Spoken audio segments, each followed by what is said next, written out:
It is the countdown of 2022. What are your goals you're still planning to achieve this year?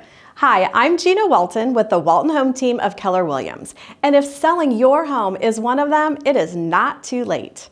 First, hire a real estate professional who is experienced in the housing market, one you trust and feel comfortable with.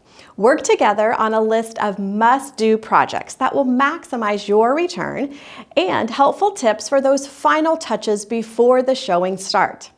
Then, complete the paperwork for listing your house so you know the price, your estimated proceeds from the sale, and the marketing agreement your realtor is going to do for you.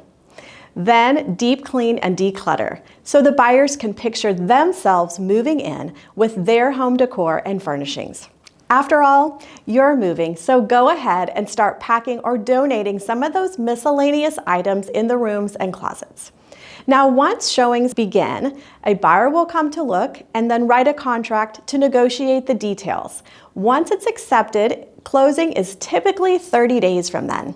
So you can still achieve your goal for 2022. Interested in how we get homes sold in today's housing market while reaching the priority details of your goals? Call today for a no obligation time to talk through your goals that can be achieved in 2022.